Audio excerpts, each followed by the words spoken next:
Good morning, good afternoon, good evening. Guys, Kevin sir back from Personal Tutor. Standard 8th history playlist आप लोग देख रहे हैं. Chapter है 9. टॉपिक जो आज मैं डिस्कस करने वाला हूँ that is the growth of mass nationalism. Nationalism क्या होता है? नेशनलिज्म मतलब अपने नेशन को प्यार करना है, देशभक्ति कह लो. इस टॉपिक के प्रीवियस टॉपिक्स के बारे में अगर आपको जानना है तो प्लीज़ हमारे प्रीवियस वीडियोस को ज़रूर देखना. उसमें आपको मैंने बताया है कि 1919 के टाइम तक इंडिया में मतलब second decade of 20th century में 1900s के क्या चेंजेस आने लगे थे. 19 के बाद ब्रिटिश रूल के खिलाफ जो स्ट्रगल था ना, वो अब सिर्फ कुछ पॉकेट्स में सीमित नहीं रह गया था. Now the struggle had become a mass movement.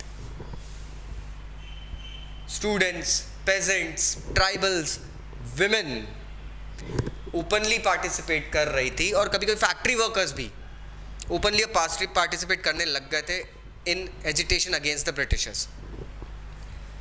कुछ बिजनेस ग्रुप्स भी इस वक्त 1920s के एरा में आते हैं कांग्रेस की मदद करने. अब बिजनेस क्लास वालों को क्या ज़रूरत पड़ गई?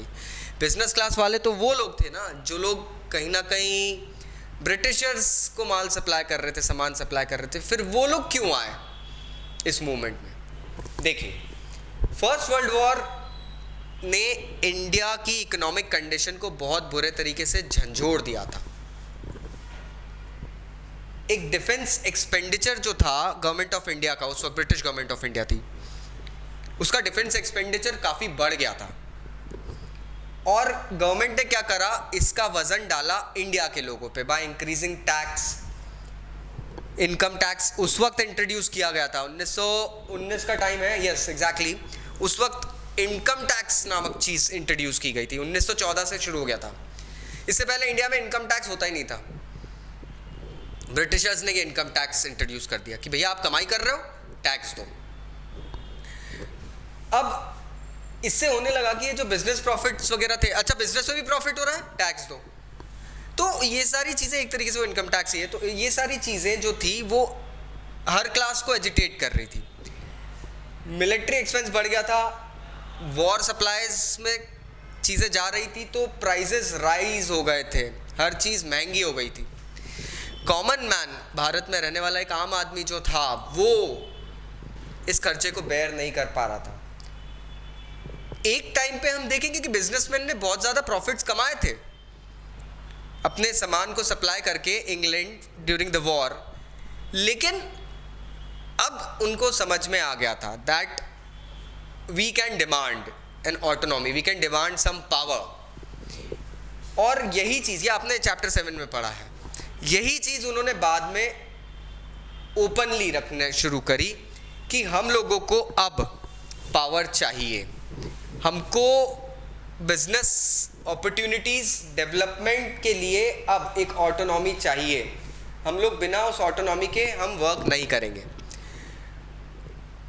इसके बाद में ये भी लगा था कि एक और रीज़न था, ये गांव के पेजेंट्स वगैरह क्यों एजिटेट होते थे. ब्रिटिशर्स ने वॉर के टाइम पे आर्मी मैन की डिमांड भी रखी थी. वो आर्मी मैन कहाँ से चुने जाते थे? इंडिया के गांव से. इंडिया के गांव में सप्लाई मैन मतलब सप्लाई की मुहिमें चलती थी.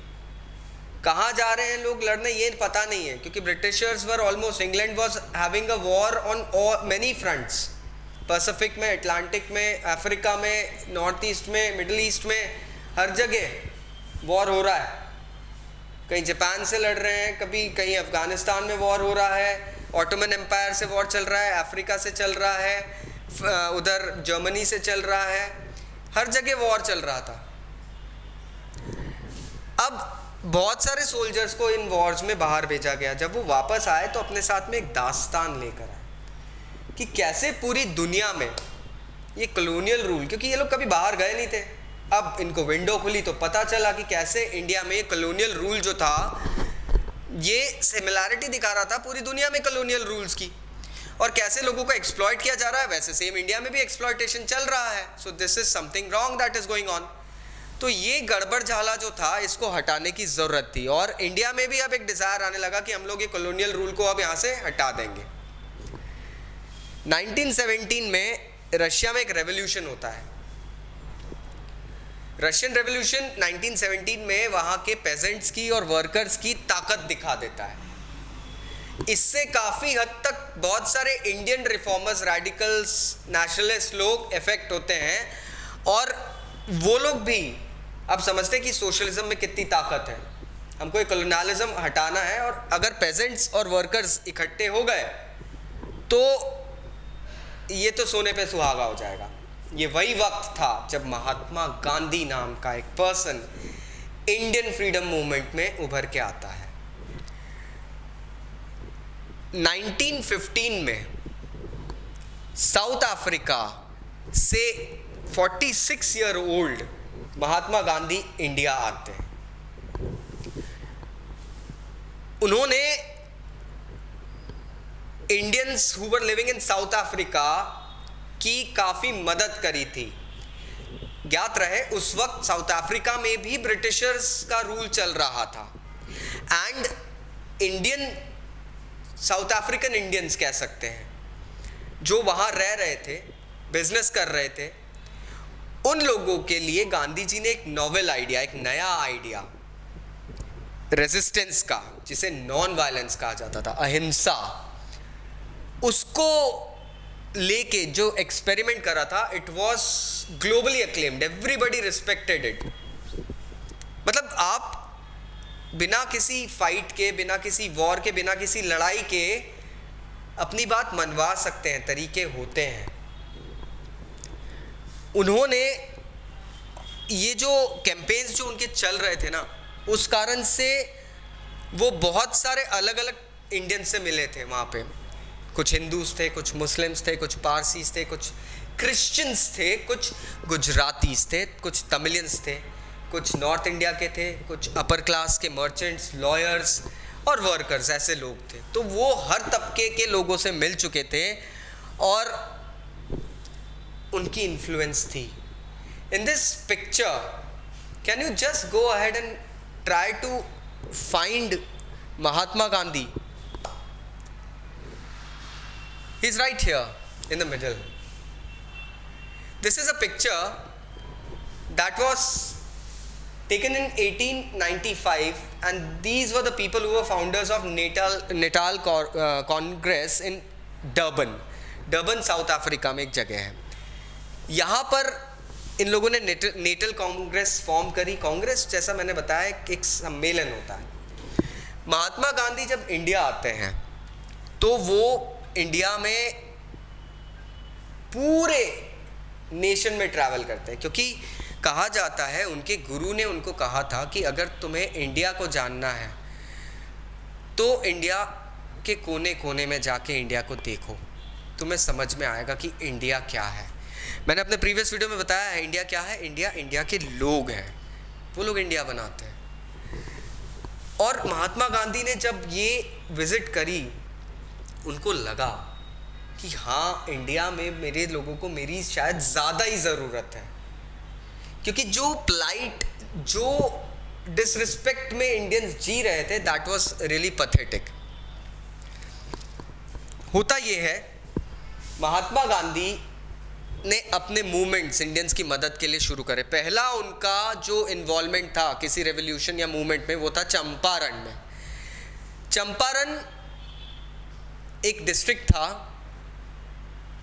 जहां पर प्लांटर्स को इंडिगो उगाने के लिए, नील की खेती के लिए फोर्स किया गया था।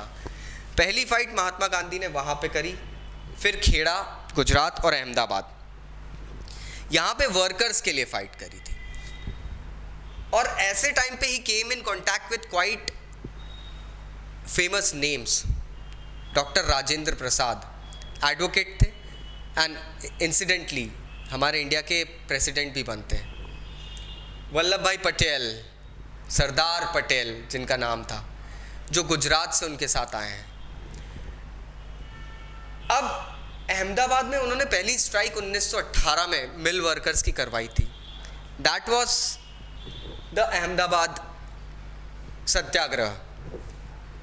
अब हम थोड़ा सा और डिटेल मूवमेंट्स की तरफ जाते हैं 1919 से 1922 की तरफ।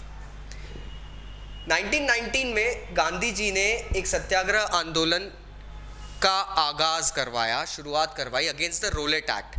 रोलेट एक्ट क्या था? Rowlatt Act was an act जहां पर इंडियंस को कुछ ऐसे लॉज से इंट्रोड्यूस किया गया था कि वन, किसी भी इंडियन को अब फ्रीडम ऑफ एक्सप्रेशन नहीं है। आपने ब्रिटिश गवर्नमेंट के खिलाफ कुछ भी कहा, you can be arrested and 2 से 3 साल की जेल विदाउट एनी ट्रायल। आपको कोर्ट में जस्टिफाई करने का मौका भी नहीं मिलेगा कि भैया गलती क्या हुई है, क्या बात है, आपको सीधे जेल में डाल दिया जाएगा। अब ये गड़बड़ वाली बात हो रही थी।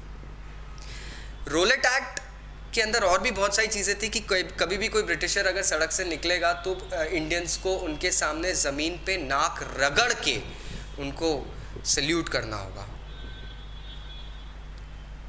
This was quite horrific and horrendous. Punjab में कुछ ज़्यादा ही हो रहा था ये। Gandhi ji was against it.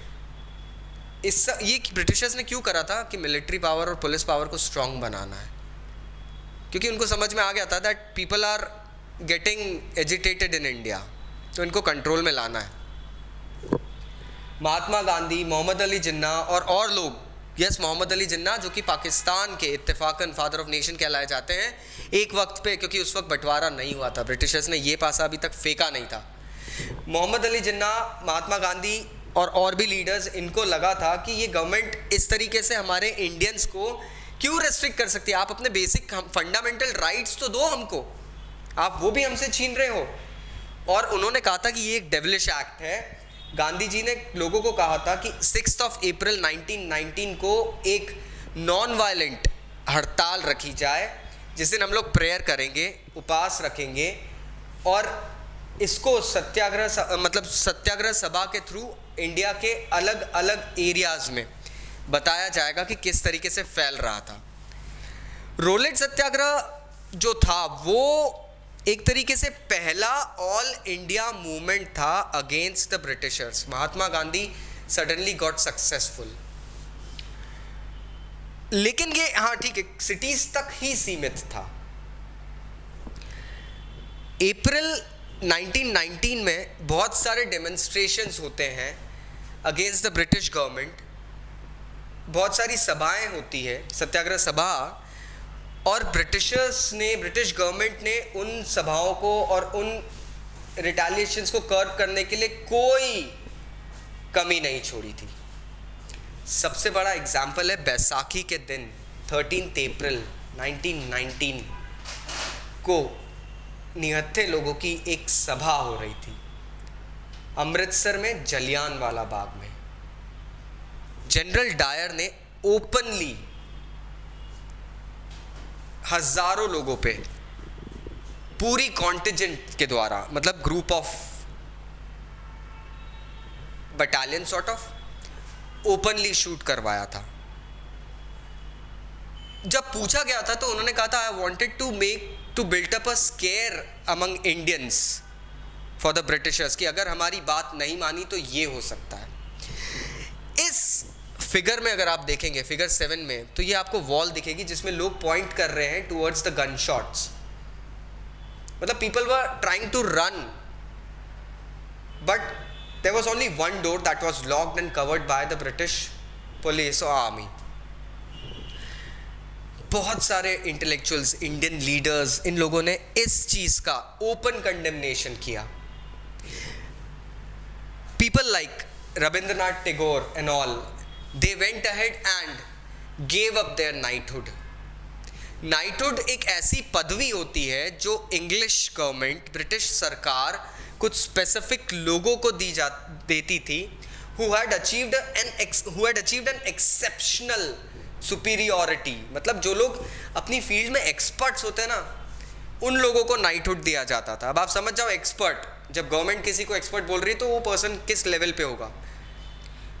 और जब गुरुदेव रविंद्रनाथ टैगोर का नाम आता है तो it all comes in the mind कि यस दैट्स एन एक्सपर्ट। उस पर्सन ने अपना नाइटहुड, जो उनको ओहदा दिया गया था, सर की उपाधि दी गई थी, वो उन्होंने वापस रिपेल कर दिया। ऐसे ही बहुत सारे लोगों ने रोलेट सत्याग्रह के थ्रू टाइम बहुत सारे लोगों ने अपने जितने भी टाइटल्स थे जो ब्रिटिशर्स के थ्रू मिले थे वो वापस देना शुरू करें।